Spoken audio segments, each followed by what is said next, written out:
Good morning. Can y'all hear me okay? Yes, sir. My name's Larry Matthews, and I was George's pastor for the last 2 or 3 years of his life.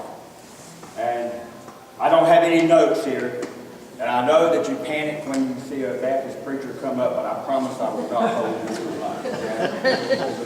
It will be brief. But I don't have anything really to say about George above what has already been said. But I want to give my perspective of that person that he was. George was a very valuable and unique person that we don't see that kind of man anymore. George was a wonderful, wonderful Christian. George was a wonderful, wonderful military veteran. George was a wonderful family man. George gave of himself in everything that he dealt with. He loved his family, he loved his God and his church, he loved his country, and he showed it by doing the things that needed to be done. I have a little illustration. When I first met George, I'm a retired Marine Corps. So naturally, when retired Marines and retired Navy get together, there's a little bit of kidding going on, right? And but I was coming down to the church over in Weldon, and they were looking for a pastor, and I was looking for a church. So I was there for several Sundays, and then they said, one Sunday the deacons got together and said, well, this Sunday, instead of us coming in and doing the preliminaries, why don't you go up and do the whole thing, because we really want, we think we might vote on you, we think we really want to consider hiring you. So I said, okay, sounds good to me, but George wasn't in that meeting. So I was sitting down on the front row, on the front pew, and when the choir comes, every church has their little, it's almost like a ceremony, their procedures. And the choir, and with us, the choir comes out and has a seat, and then somebody gets up and begins the preliminaries. Well, I was down in the front row down here, and the choir came out, and George was in the choir, and they took their seats up, and George looked, and he didn't see anybody at the pulpit. So he gets up, and he comes over, and he begins to open the service.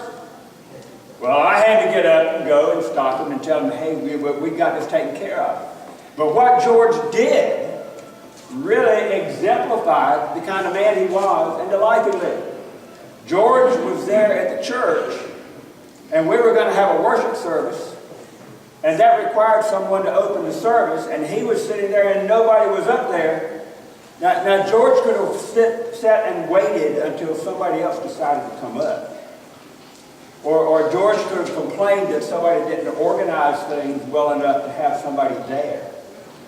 Or, there's a lot of things that George could have done. But what George did, in his mind, he saw a need that needed to be taken care of. And he got up and did it. That, to me, exemplifies George Willis. When he was growing up, we needed people in the military. He got out and went and did it. And looking at his record, apparently that's the attitude he had while he was there. Whenever he was dealing with the church, when he saw a need, he got up and took care of it. Out here in the Veterans Museum, whenever there was a need, George got up and went and took care of the need. He didn't wait for somebody else to come and do it. All the veterans organizations, when he got up and he took care of the need. When he saw a veteran that wasn't being taken care of and wasn't receiving their benefits, and he saw that need, George stood up and took care of that need. And when he saw things wrong in this world that he, as a Christian, could take care of and show the strength and the love of God Almighty, George got up and did it. That's a legacy that we all need to seize onto. When George is gone, there are vacancies that are created. I hope that those have been filled. I hope that some people have stepped forward and taken those. I miss him dearly. He was a good friend. And I appreciate the opportunity of speaking to you this morning. But if you want to remember something about George Willis, and if you want to carry his legacy forward, I beg you, when you see a need, be like George and get up and take care of it.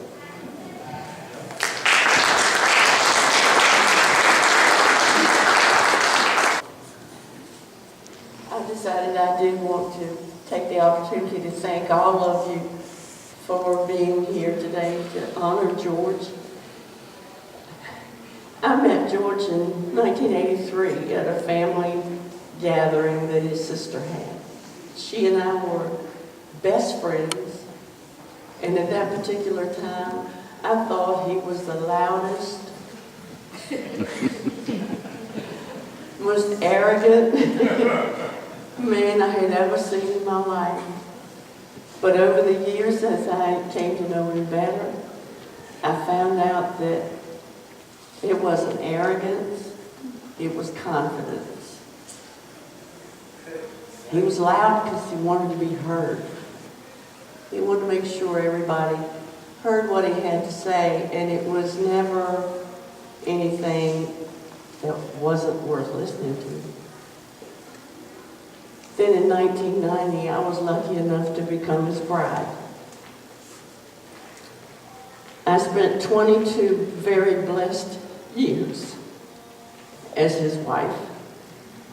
He taught me things, he showed me things of this world that I didn't think I'd ever get the chance to experience. And at the root of everything he did was his love for his fellow veteran. He taught me a love for the military and veterans that I had never known before. And now I'd lay down my life for one if necessary. But George had that kind of effect on people. His personality and his love of life was contagious.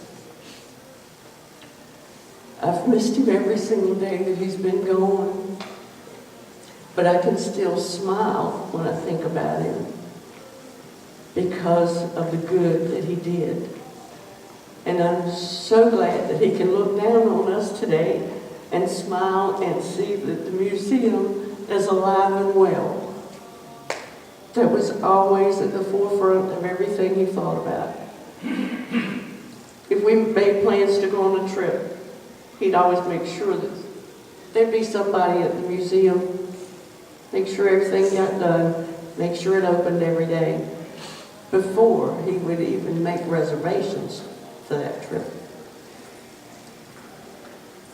He was dedicated to it, and I am so proud of all the volunteers who have hung in there and made the museum the success that it is. Thank you for today. I love all of you.